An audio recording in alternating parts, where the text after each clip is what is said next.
কেন আরামবাগ রামকৃষ্ণ সেতুর পাশে নতুন ব্রিজের প্রয়োজন? দেখুন ব্রিজের নিচের অংশ কতটা বিপজ্জনক। 72 ঘন্টা পার হয়ে গেছে। গত 9 আগস্ট আরামবাগ ও কালীপুরের মধ্যে দ্বারকেশ্বর নদীর উপর রামকৃষ্ণ সেতুর গার্ডওয়ালের একটা দিকের প্রায় 70 ফুট অংশ রাতে ভেঙে পড়েছে। আজ সোমবার পূর্ত দপ্তরের পক্ষ থেকে এই ব্রিজের ফুটপাত ধরে চলাচলে নিষেধাজ্ঞা জারি করে বিজ্ঞপ্তি টাঙানো হয়েছে এবং দড়ি দিয়ে বেঁধে দেওয়া হয়েছে সমগ্র ফুটপাত। জানা নেই কবে পূর্ত দপ্তর কাজ শুরু করলেও তার ভবিষ্যৎ আদৌ কী? অথচ গুরুত্বপূর্ণ যোগাযোগ মাধ্যম এই সেতুর একদিকে কলকাতা, হাওড়া, তারকেশ্বর, বর্ধমান সহ একাধিক জায়গা, অন্যদিকে কালীপুর হয়ে 2 মেদিনীপুর, বাঁকুড়া, পুরুলিয়ার সাথে সাথে ভিন রাজ্যের যোগাযোগের একমাত্র মাধ্যম এই ব্রিজ। এই রামকৃষ্ণ সেতু নির্মাণ কাজ শুরু হয় 1960 সালে, উদ্বোধন হয় 1965 সালে মুখ্যমন্ত্রী প্রফুল্লচন্দ্র সেনের হাত ধরে।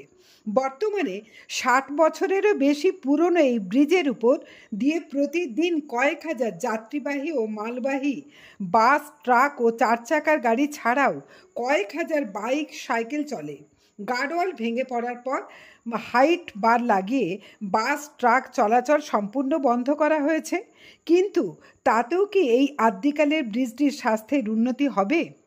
এখনও যদি সরকারের টনক না নড়ে, নতুন ব্রিজ নির্মাণের অনুমোদন না দেওয়া হয়, তাহলে সাধারণ মানুষের জীবন নিয়ে ছিনিমিনি খেলার সমতুল্য হয়ে যাবে না তো? আরামবাগ টাইমসের সংবাদপত্রে গত প্রায় 15 বছর ধরে লাগাতার এই ব্রিজের সংস্কার নিয়ে লেখা হয়েছে। আরামবাগ টাইমসের চ্যানেলের মাধ্যমে বারবার ব্রিজের সার্বিক চিত্র তুলে ধরে নতুন ব্রিজের দাবি নিয়ে জনমত তুলে ধরা হয়েছে। না, প্রশাসনের পক্ষ থেকে কোনো সদর্থক পদক্ষেপ গ্রহণ করাই হয়নি। দেখুন এই ব্রিজের নিচের অংশ যতটা সম্ভব আমাদের প্রতিনিধি ক্যামেরায় বন্দি করেছেন। দেখুন, ভাবুন, এখনও সজাগ না হলে আরও বড়সড় কোনো অঘটনের অপেক্ষায় হয়তো থাকতে হতে পারে।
আপনার উজ্জ্বল ভবিষ্যতের একমাত্র দিশারি, জ্যোতিষ জগতে অদ্বিতীয় ডক্টর অঞ্জন শাস্ত্রী। দেখুন জ্যোতিষ অঙ্গনে অঞ্জন প্রতি রবিবার ঠিক রাত 12টায় শুধুমাত্র TV9 বাংলায়।